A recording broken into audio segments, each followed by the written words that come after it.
Good afternoon, everyone. My name is Hira, and I am the former chairperson of public health at the International Pharmaceutical Students Federation, Ipsf. I currently work as a hospital pharmacist in the United Kingdom.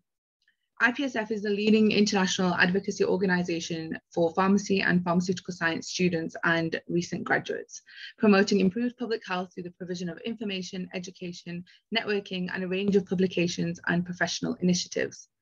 Ipsf is honoured to have the opportunity to organise this session as a youth organisation. Throughout the summit, we have seen few mentions of youth and young people on global health topics, so we hope this session inspires all those joining to put youth at the forefront of global health initiatives.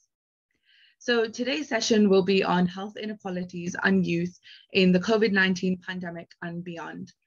Whilst health inequalities have impacted all members of the public, young people have faced extreme challenges in several areas which will be addressed today, such as health workforce, education, mental health, and sexual and reproductive health services. This session aims to highlight and educate participants on the inequalities faced in these different sectors, as well as showcase the work that has been done by some of the advocacy organisations to fight against the unequal impact of the pandemic.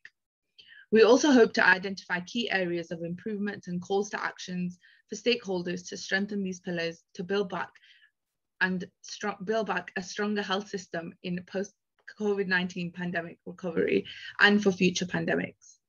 I am so honoured to be joined by such a great panel. We have Dr. Ayat Abu Agla from the World Health Organization, the Health Workforce Department. We have Gloria Katunge from the Global Health and International Development Programme.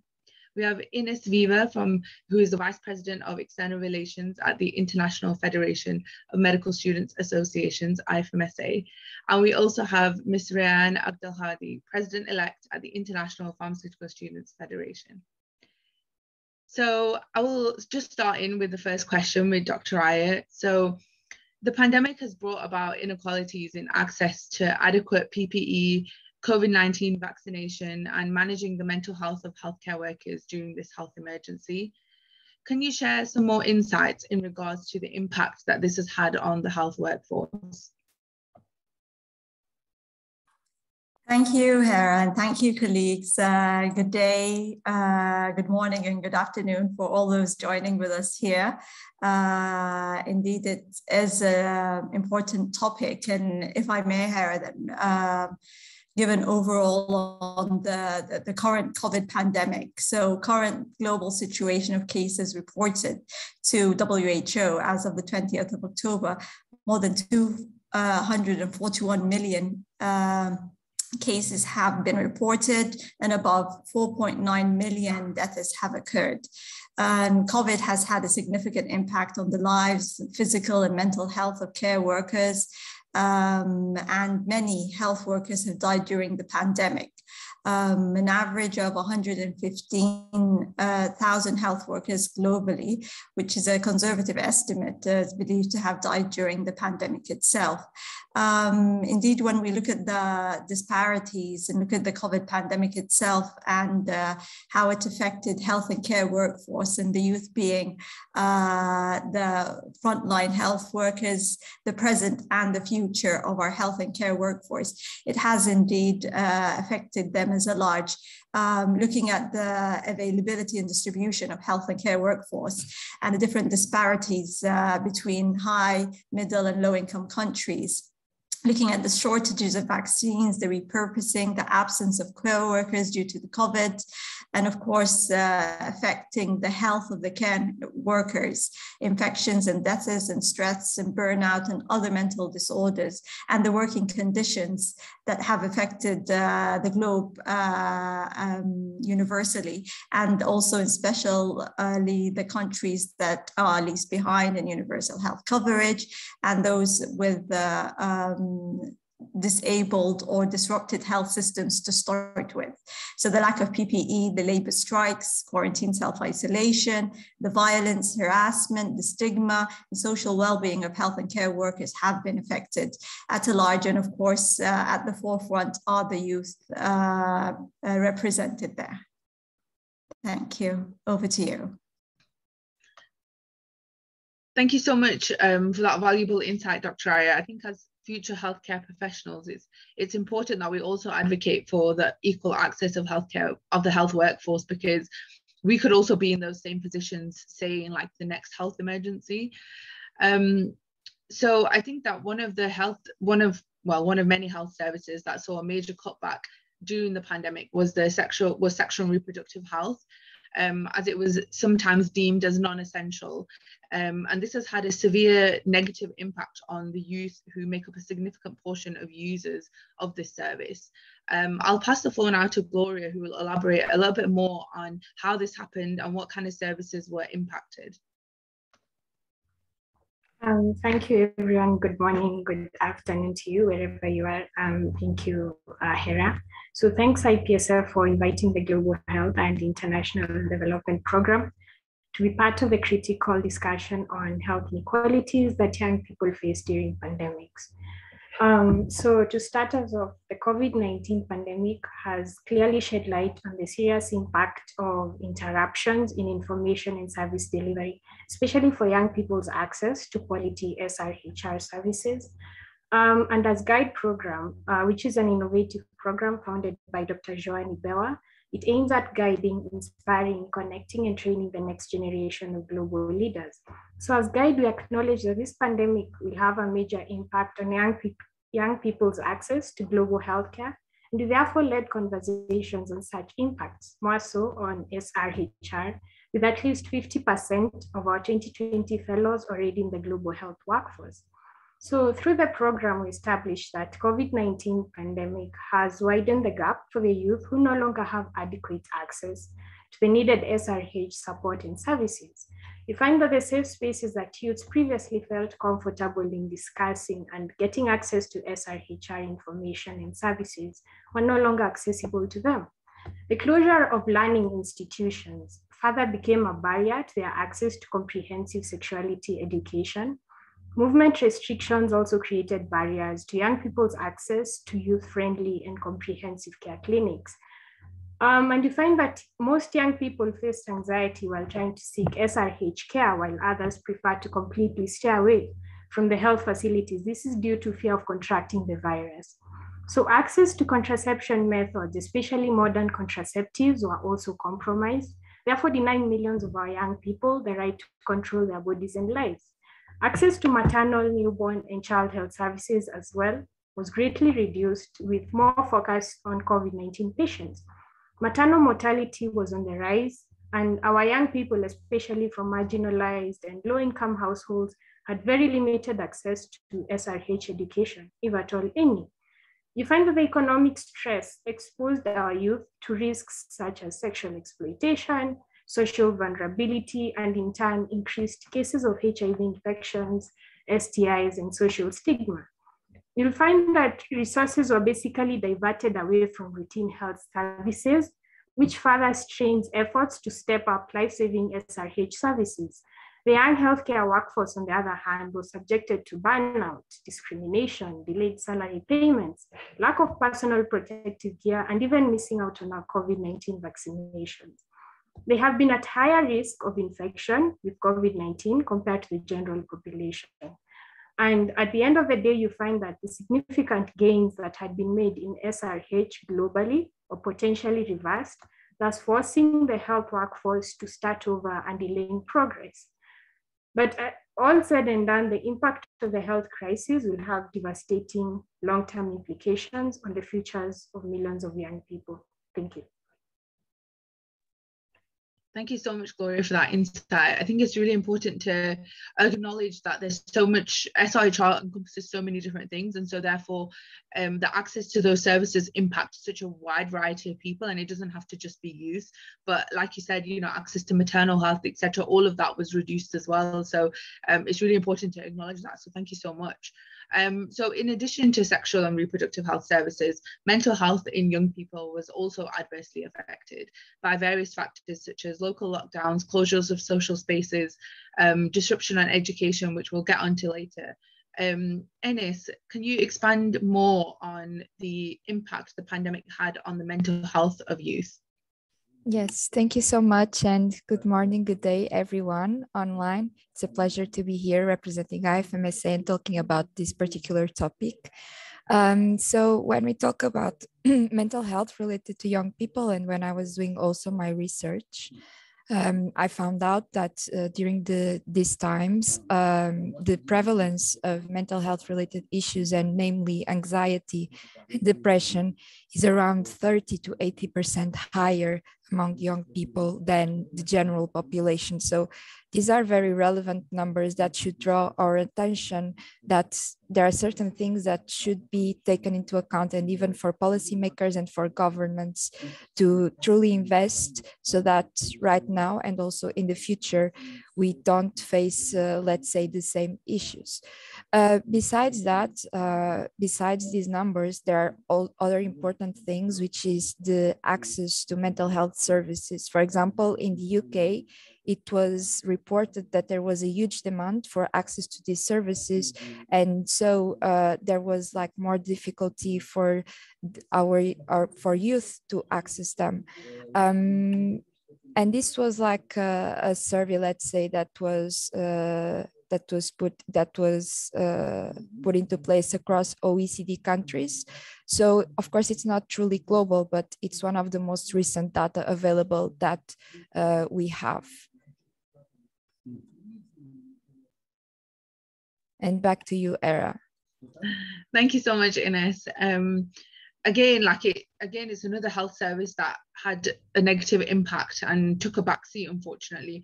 But like you said, there's the percentage of young people that in general were affected by mental health is higher anyway. So you can only imagine how that was impacted when we did have things like local lockdowns and restrictions of being able to see people and go into different social spaces.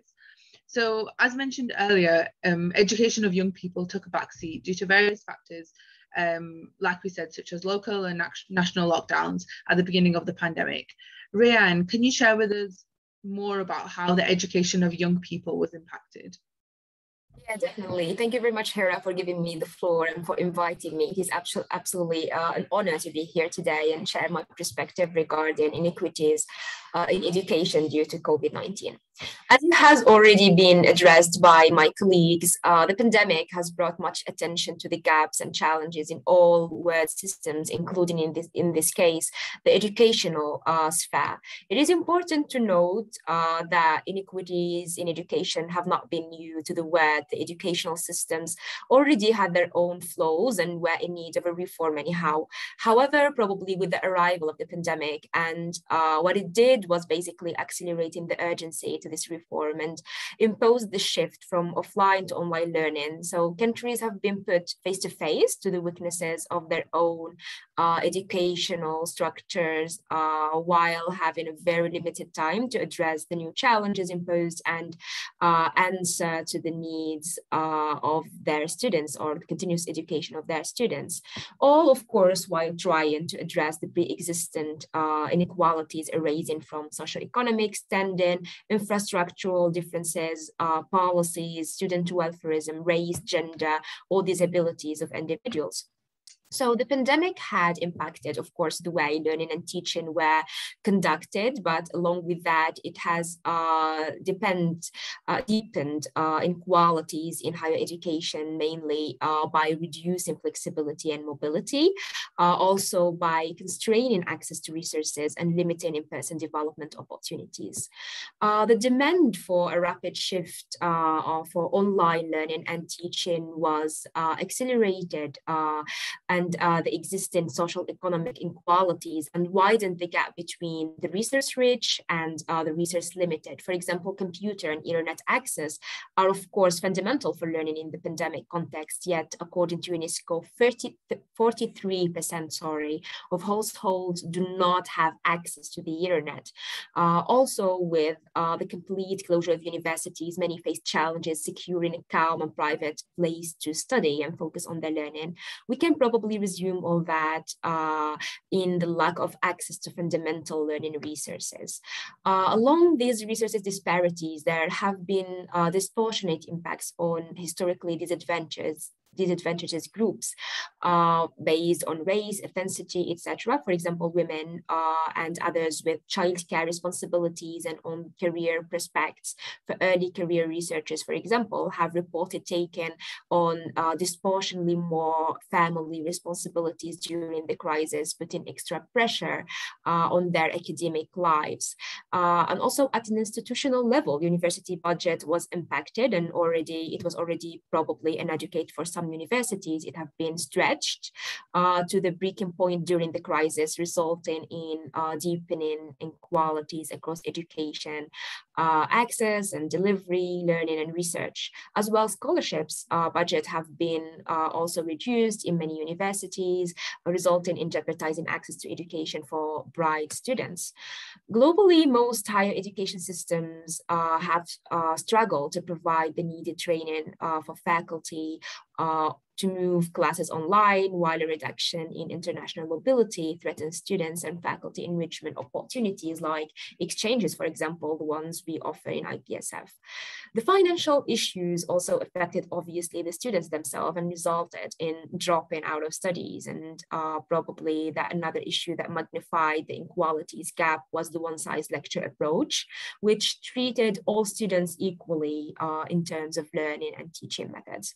To conclude, without a proper preparation to compete in the COVID-19 job market, these challenges in education further threaten the human capital prospects of students and their ability to furnish in the long term. Thank you, Hera. I give you back the floor. Thank you so much, Rianne. That was quite insightful, actually, because there's a lot of different aspects in education that are impacted. And I think often we might just think about, young people not being able to, see their lecturers or professors face to face and not having that direct contact, or not being able to build that relation. But actually, there's so many different aspects that you addressed, such as like the learning styles and how the way that education moved online didn't really address the fact that people have different learning styles and how that would have impacted.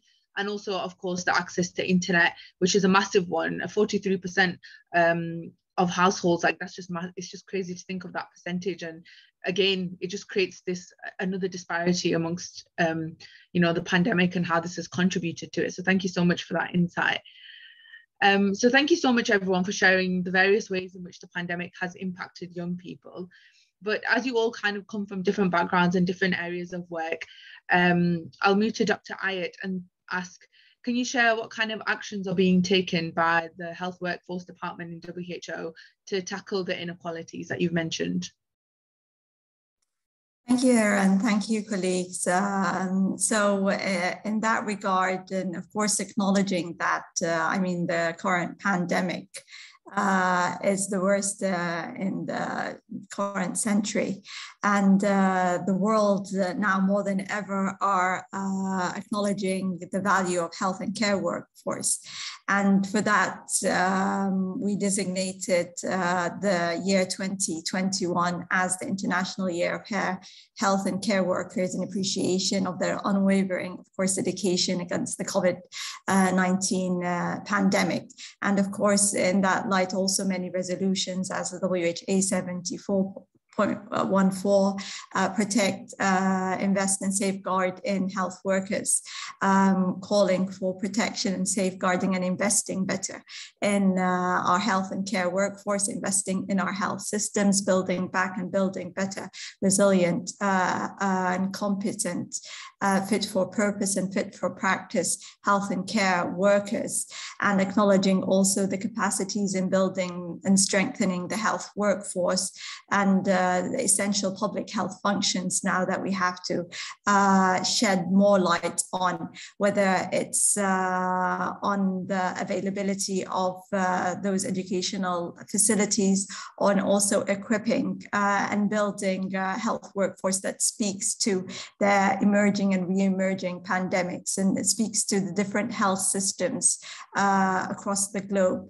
And also providing guidelines, providing the data, looking into and acknowledging and advocating the better access, of course, to personal protective equipment, to vaccination, and looking into the Care Compact, which is basically a compilation of documents informing policymakers on how to protect and safeguard the health workforce, that including different aspects of health and care workforce environment, better pay, protecting their rights and legislations in that regard.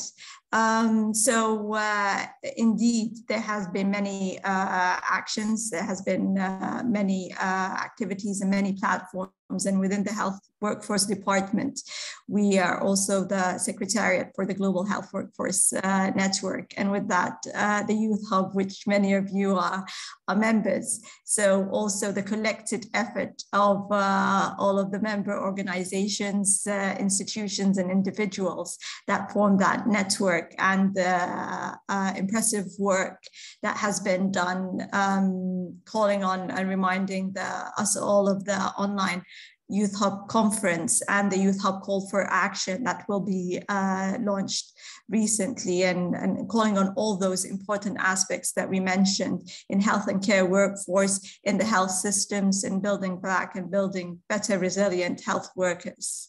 So I hope that just touches upon the topic. Over to you, Hera. Thank you so much, Dr. Aya. Yeah, so I think it does. It highlights a lot of the different areas that are being addressed by WHO, and I think that you know, we as like young people and kind of future healthcare professionals, we kind of are looking to WHO to be able to, you know, initiate these programs and initiate these trainings and all these things that will support at a local level, because a lot of us will work on like a local level in our own like countries, nations, etc. But we obviously, from a global perspective, WHO is the one that is leading the work, and so it's great to obviously hear about the WHO resolution, and of course we have the Youth Hub, which is you know, IFMSA, IPSF are a part of, and so it's always great to be able to you know, work on the Youth Hub and work with the Health Workforce Department, and those are just one of the many ways that the health workforce is being supported, especially in this time, given, like we said, all the inequalities that are being faced by the health workforce. So thank you so much for that. So I'll move now on to Gloria. So we heard you mention about some of the inequalities that were highlighted, but what kind of actions are being taken by the Global Health and International Development Programme to address these? Okay, thank you, Hera, for your question. So I'd probably still make reference to the GUIDE program and define that during one of GUIDE program's training workshops, there was an urgent need for digital investment, especially in SRHR services. And it was pretty evident that we needed this to advance maternal and sexual health and ensure that young people can access information independently. So fortunately enough, this is an area that GUIDE program continues to address. Being a virtual program, it innovatively engages youth working in global health, gender, education, and international development in the global SRHR conversation, while effectively addressing the needs of our young people. So through our virtual learning institutes, research workshops, and mentoring of fellows, GUIDE program has positively impacted their networking, policy, advocacy, and research skills as they progress in their different fields. We also saw the inequality that was created by the pandemic as an opportunity to solve these issues and help build back a stronger and more diverse global health workforce.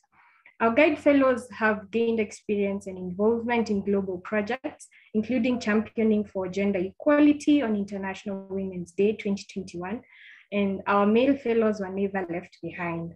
So in terms of research, we need to provide evidence to understand the barriers to young people's access to SRHR and maternal services, especially during health emergencies and humanitarian crises. So GUIDE program has been responding to this by engaging fellows and team members in literature review workshops, especially on SRHR services, where they present their research projects to global health experts, have them critiqued, commented on, and discussed on how to effectively tailor them to meet their objectives. We've also seen that several governments of the world have already put in place policies and laws that advocate for quality access to safe abortion, especially during the crisis when telemedicine was pretty crucial.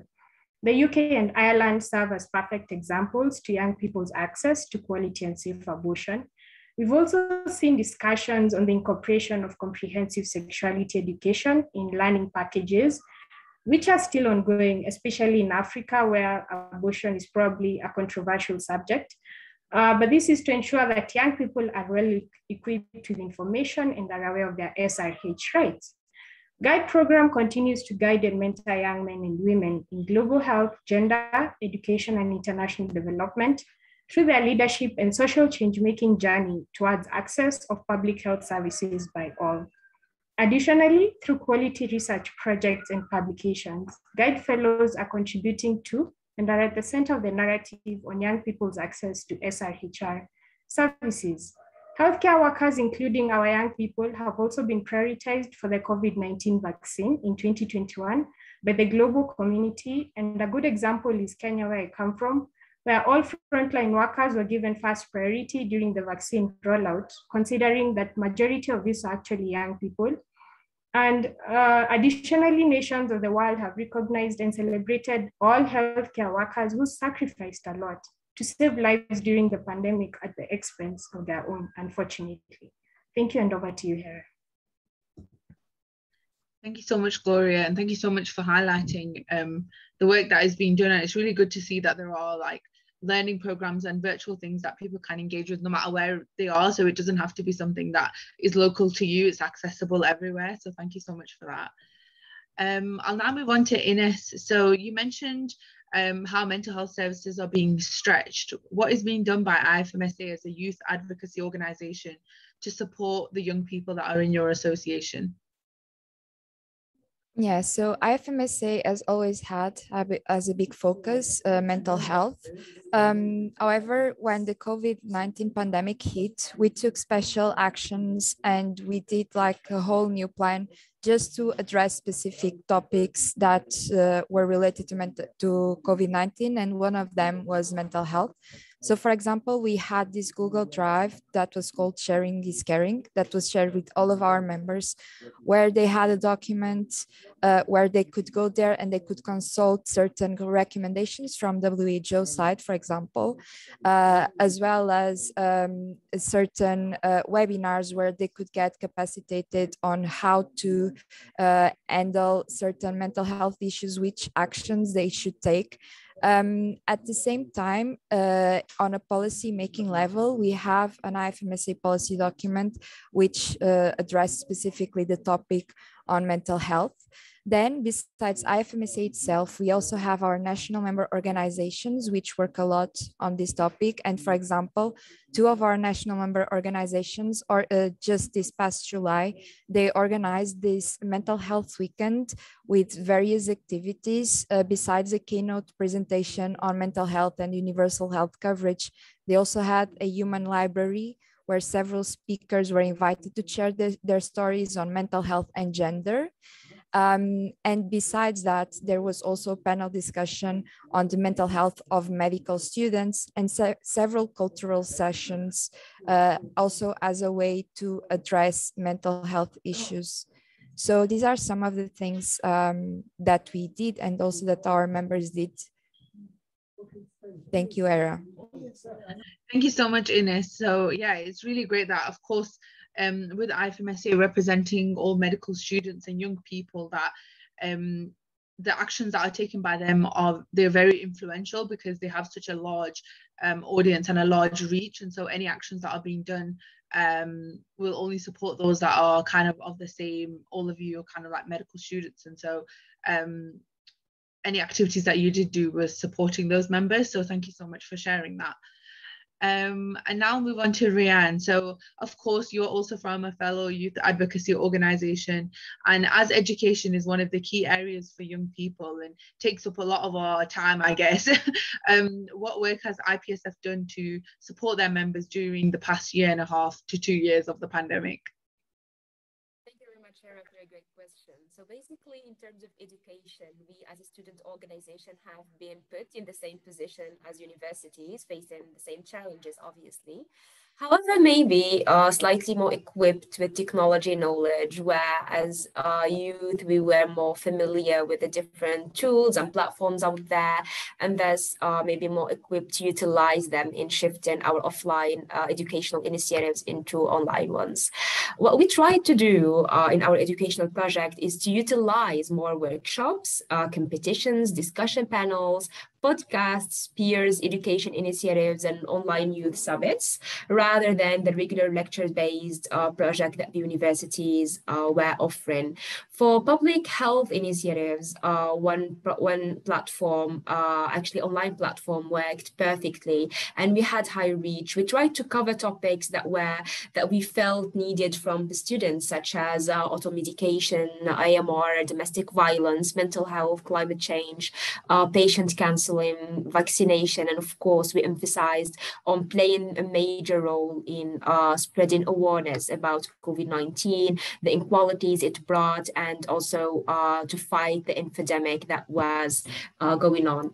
We built a whole library that was regularly updated with materials in some regions, and in some of our regional offices, we even offered mental health support system like online workout sessions and talent exchanges games. We didn't really actually stop there, but we engaged, of course, in policy making and advocated for the changes we wish to see in terms of education reforms, and that included our participation in Unesco Future of Education initiative, which is an ambitious attempt to rethink education and help shape the future.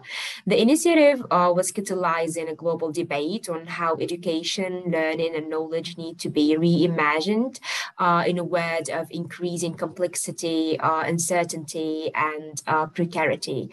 As part of this initiative, we organized consultative panels with our member organizations and with experts as well to exchange expertise. We ran surveys to our members to identify the gaps and the needs and open a dialogue for them to be vocal about how we, students and young professionals, envision the educational experience and what needs to be done. So thank you. I will give you the floor back, Hera. Thank you so much, Ran, and thank you so much for highlighting the work of IPSF, because again, like we said, the youth advocacy organization, so it's really important that we as IPSF and IFMSA had to step up and take on that role to help support our members, because it was a pandemic that was affecting everyone, of course, but because we represent so many young people, that we kind of had to step forward and see what can we do and how can we best support everyone. So I think that we've spoken quite a lot about what has happened during the pandemic and what went on, but I think it's really important that we focus on solutions and we think about how we can build back better. And this is one of the main things that was declared by WHO on World Health Day earlier this year in April, that we are focusing on recovery, we're focusing on moving past the pandemic, or moving on from building back our health systems and our education systems and infrastructure. So I will move to Dr. Ayat, and so kind of almost 2 years on from the pandemic, what do you think are some of the key areas that stakeholders should take action for on health workers in post-pandemic recovery? Thank you, Hera, for that question. And indeed, as we've been discussing for the past 30 minutes, the importance of health and care workforce and how the pandemic has massively affected the health sector in general, how it has affected the different building blocks within the health system, and health and care workers, the heart of the health system, the heart of achieving universal health coverage, improving our health outcomes through quality health services, depends on supporting, protecting, and providing a better environment for them to well perform. So as a general community, we owe our health and care workers safe, healthy, and supportive conditions of work. And as we know, the world faces a global shortage of 18 million health and care workers, with countries at all levels of socioeconomic development affected by challenges to education, to training, deployment, retention, and performance of their workforce. And the COVID-19 pandemic has drawn our attention to how chronic underinvestments in health systems compromises human health and leads to serious economic and social setbacks. So the world is more aware of the value of health and care workforce. Member states and NGOs and civil society and just being among our panelists here today and their reflections on how you all stepped up in order to stand with our health and care workforce, and especially the youth. So definitely acknowledging, definitely stating the resolutions, protect and safeguard and investing in health workforce, and definitely providing the platforms for youth in the health and care workforce to better vocalize their needs, to sit with them in different platforms, being that through the Gwen Youth Hub, being that through the DG Youth Council, being that also through the EPIWEN Youth Network, trying to encourage and advocate and provide the technical support and assistance when needed to encourage definitely our frontline health and care workforce, to encourage the youth to step up and advocate and reach out to the wider global health community with the youth health call for action, building back and building better resilient health workforce, with also the different platforms and with our constant encouragement and guidance and help and facilitating in whatever way and measure supporting health and care workforce and supporting the youth, and also through providing different pieces of evidence, currently working on an policy brief on health and care workforce, specifically looking into youth and investment, looking into the employment sector and different areas, and providing the evidence that will form an advocacy tool for all you youngsters, future career workers, to better advocate for that. So indeed, we stand strong on that point, and we do appreciate and welcome any contribution and any support we can provide for the youth. So thank you. Over to you, Hera. Thank you so much, Dr. Ayat. And I also just wanted to mention a couple of the kind of platforms that you've talked about that WHO has started, especially during kind of the beginning of the pandemic. The WHO Academy was launched, which is such an incredible project that was started. And it was so, it's so weird to think about, because it was kind of almost like, it was maybe a year ago, like more than a year ago, actually, like a year and a half probably, when it was first like kind of it came out. And I remember seeing bits about it on social media, and I didn't really understand what it was. But then as kind of the pandemic has developed, and I've used the app more, and we had it, we were promoting it in IPSF as well, because we had a lot of course, like we have future pharmacists, we have pharmacy students, and so some of the stuff that was on the app was really useful. And you know, there was like PPE guidance, there was also like little like role plays and simulations, etc., which was also very helpful for those that were not able to have, you know, the same kind of experience at university because their schools were closed.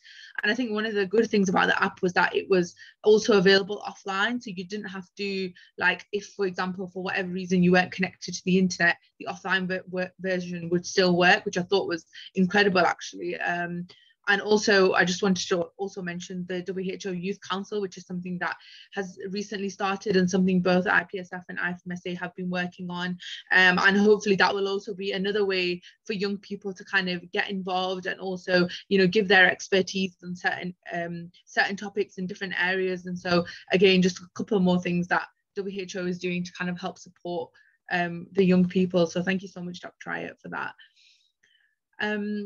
So we'll move on to Gloria now, and we heard about the challenges and what's being done by GHID, but what about other parties? What do you think other kind of stakeholders can do to ensure that the services for SRHR are seen as essential in kind of emergency situations and they don't get sidelined like as they were during the COVID pandemic? Okay, thank you, Hera, for your question. So I think it has become evident that in order to strengthen healthcare services going forward, countries really need accurate data and professional leadership to support strategic planning during such health crises. I think it's time that governments built a robust preparedness plan and learn from past pandemics in order to avoid similar mistakes. There's also the need for a strong coordinated global health response that builds on solidarity and equity for all, I think, to avoid the kind of rush that we witnessed. There's also the need to improve young people's access to vaccines, both for the COVID-19 and going forward, because I think they're still the generations that are going to lead tomorrow. There's also the aspect of telehealth, which we cannot put aside because we're in the digital era, and governments really need to advance and innovate their systems to ensure there's remote and quality access to SRHR services, especially for our youth. Just like Dr. Ayet had mentioned, we need to have boosted legal frameworks that support the youth in their advocacy for a just hearing on access to SRHR services, and especially in the face of changing times. There's also the need to call on young people's empowerment by experts in the area to equip them with essential skills and knowledge to enable them take up leadership capacities. Similarly, we need to invite the young people to the decision-making table, including during formulation of policies and strategies on sexual and reproductive health and rights and services. Since this is especially since they will make tomorrow's leaders, and having the youth at the center of policy and decision-making will ensure we'll build back a stronger health and education infrastructure for future pandemics. We also need to avail age-responsive positive sexuality education in schools, which like I earlier mentioned, is a concern, especially in Africa, but I think governments really need to sit down and map a way forward on comprehensive sexuality education. There's also the sensitization and encouragement of communities to embrace sexual and reproductive health seeking behaviors and support the youth in accessing the same services. As a researcher, we need more research to inform COVID-19's impact on young people's access to SRHR services in order to better inform future pandemics and ensure they have the quality access they deserve during that period. Governments also need to partner with key stakeholders to protect and invest in healthcare workers for speedy recovery from the COVID-19 pandemic and also in future health emergencies, because I think we suffer the most. We also need to engage the healthcare workforce in dialogue and aim to protect their rights, including providing them with decent work and practice environments, as well as adequate remuneration and their protection against excessive workloads, which I think was a worry during the COVID-19 pandemic. And at the end of the day, really, access to SRHR services should remain a priority, especially for the youth in remote and marginalized areas of the world. Thank you, and back to you, Hera. Thank you so much, Gloria, for sharing that. Some very important points. So as we are the future health workforce as young people, I'll move to Ines. So what do you think, what do you call on for stakeholders to improve in the post-pandemic recovery of the mental health of youth as we are the future health workforce? Thank you, Era. So I think that first we can talk about concrete measures that can be implemented, and then we can highlight some specific things that should be taken into account, for example, when designing policies to address the mental health field. So as a concrete measure, one of the things that was highlighted in some reports is that mental health hotlines they actually play a big role, and that this should be maintained. So I can give like a specific example. For example, in my own country, in Portugal, it was given particular relevance to this, and there were a lot of workers and psychologists that were recruited specific for this matter. So, and besides that, this information was widely made available for the public, including young people. So this is an important measure, and is a concrete measure.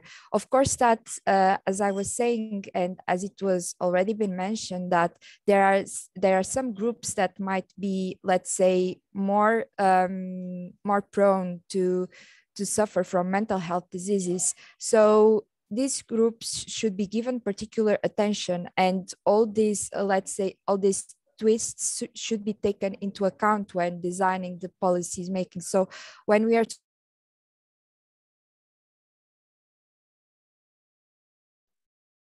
Ines, you're on mute. Sorry, or LGBTQI plus groups or other type of groups, it has also been shown that the mental health and some diseases impact them in a different way. So they need to be taken into account as well. Then there are certain things that we also need to understand that in these last times, and it has already been mentioned by you, Era, and by other people with the social closure and so on, and with lockdown, that loneliness has become a huge risk factor of poor mental health. So the society and governments need to think about how we are going to also address these particular things, which measures can be put into place, and how can we move from only mental health related, but to a whole approach, let's say, that includes mental health within. So as I was saying, like addressing this issue, the mental health crisis, it's not only a one-sided approach, it's an all policies approach that needs to consider the interlinkage of mental health with all the other policies that are being put into place by the governments and discussed by civil society, by private sector, by everyone, and of course, including youth, and because we are the main actors here in this case. So these were some of the ideas that I would like to convey to you and to our audience, and that can be up for discussion later at another stage. And now back to you, Era.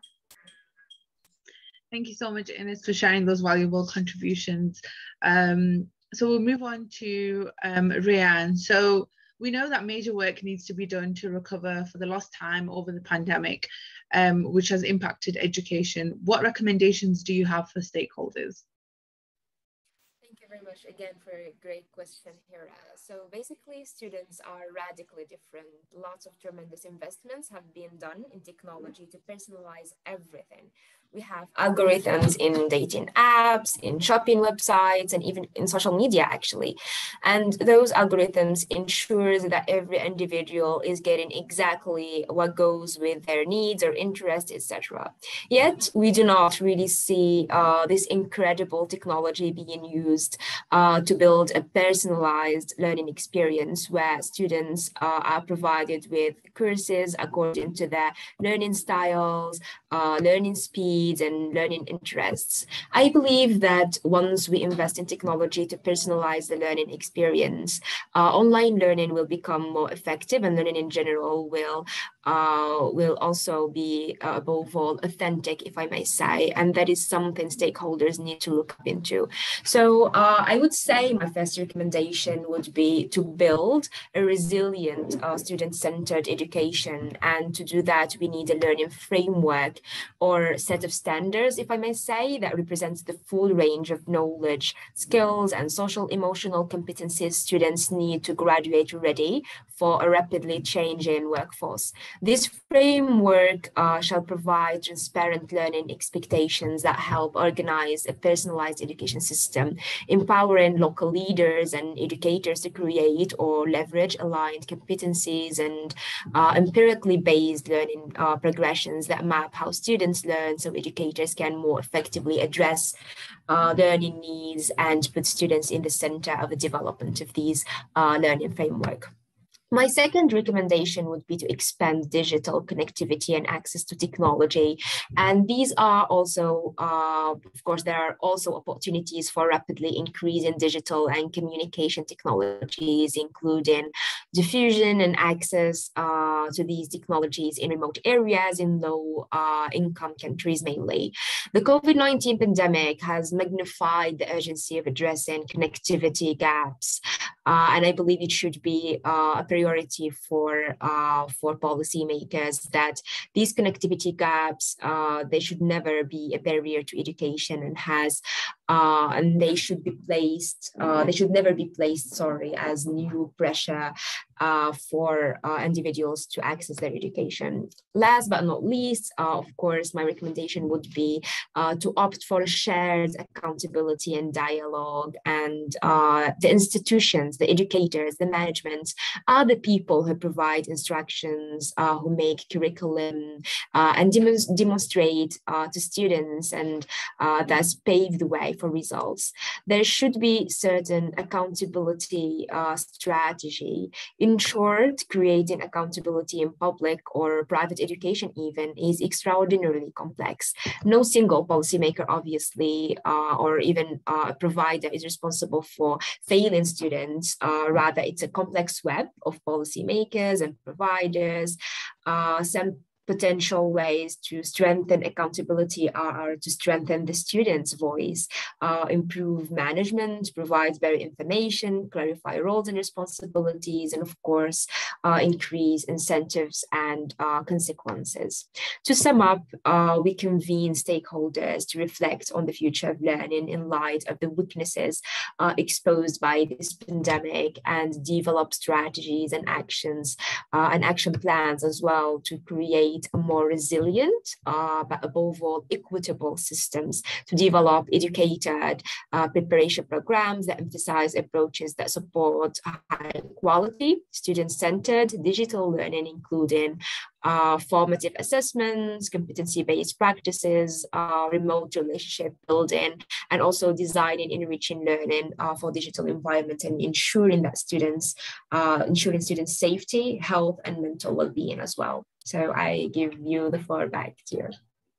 Thank you so much, Ryan, and thank you so much again for just highlighting kind of the key areas in which we can work on, but also on what we should call on for stakeholders and governments to kind of take action, as because we've identified the issues and the challenges, but also we know that there's certain things that the governments and stakeholders can do to help accelerate the improvement process post-pandemic.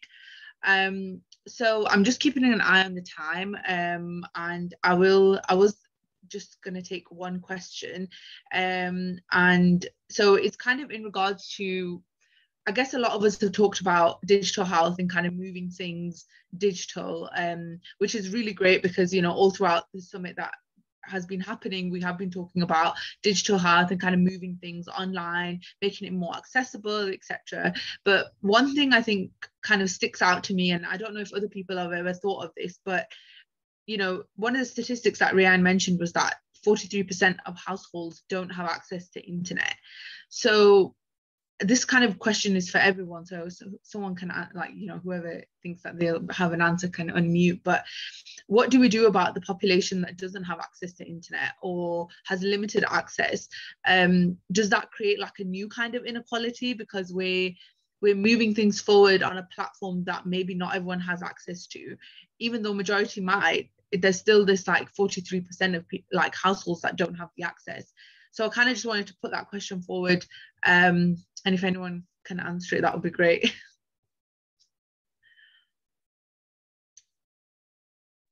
Okay, I can go. Go ahead. So yeah, I think that for sure, because for example, when we're talking about mental health, we have seen, especially right now with the COVID-19 pandemic, a huge development when it comes, for example, of telemedicine or even mental health services that are provided within certain companies that only function on a digital health basis. And so, for example, at least in many countries, there isn't enough health workforce to specifically tackle the mental health part. So if and as we have seen, just bringing now the point where youth people were more affected, and that there was a rise of anxiety and depression. How, if we didn't have enough health workforce before to tackle all this, how do we have it now? So yeah, and if this way to bridge to reduce this gap would be through digital health. But if these people don't have access to digital health, or they don't have access to digital health technologies, then how can we make sure that they are provided with these services? So we are left with this question, as you were saying, like, first, we might need to ensure that these people are given like the proper opportunity to have access to these digital health technologies, and only then they are able to use them actually. So it's very important to take it into account. Thank you so much, Ines. Do we have Dr. Ayat that wanted to say something? Yes, thank you. Thank you, Ines. In addition to that, also at the Health Workforce Department, and acknowledging also the critical shortage of health workforce. And of course, across a number of low-income countries where the overall density and distribution rates are lower than the median. We identified a list of 47 support and safeguard countries, and 33 of which are in the African region. So these countries are prioritized for targeted health system support, as well as safeguards on the international recruitment and mobility. And we're leveraging and trying to leverage additional investment in workforce education, employment, and skills, trying to build bridge to employment and to attract new and prepare a new health workforce and ensure there's sustained financing for the recurrent cost of employment and absorption, and also speaking into the different skills and the different capacities and infrastructure that is needed indeed in order to equip them, being that also looking into digital health, where there's also a WHO strategy on that and better advancing it. Thank you. Over to you, Hannah. Thank you so much for that insight. I think Ryan wanted to say something as well. Okay, Well, thank you. Oh, sorry. So when it comes to education, I believe that, of course, we need to make efforts and make sure that everyone has access to internet and computer at home. But also, I believe to lessen the already existing inequalities, we must also support other alternatives, including the use of community radio and television broadcasts and creativity in all ways of learning, just to make sure that no one is left behind. Thank you. Thank you so much. And then we have Gloria. We'll just have to be quite quick because we're running out of time. I'm thinking here. So maybe just to pick up from where she mentioned, there's the aspect of, I think, taking the services to the young people, to the people. So you find we have the examples of mobile clinics, and that is very prominent in Africa. So we also have the aspect of toll-free hotlines, where whether you have the money or you can financially support yourself on that, you can actually get access to expert advice for free. I'd say for free because there's no investment from you as a young person. We also have the aspect of safe centers, especially for young people, where they mobilize themselves in communities, in the villages, and come together and have an expert in SRHR and services address them. So I think ideally the idea is taking the services to the people in the face of digital technology. Yeah, thank you. Thank you so much, Gloria. And it's such a nice way to end the session. So thank you so much to all of the amazing panelists that we've had today. And I just want to thank again the World Health Summit for giving us this great opportunity. And I hope the participants that have joined us have gained some good insight into how the pandemic has impacted young people. We call on stakeholders, as we said, in civil society to mobilize the youth around them, and so that we are more than just tokens of input, and we should be incorporated into the working structures of organizations. Youth have lived experiences, and sometimes we are more experienced on specific matters than maybe some of the senior people in their positions. And one of the phrases I think that was used during the summit has been intergenerational insight, which I think is a key phrase as it highlights the value and asset of youth. So thank you again for joining us, and I hope that you all have a wonderful rest of your day. Thank you so much.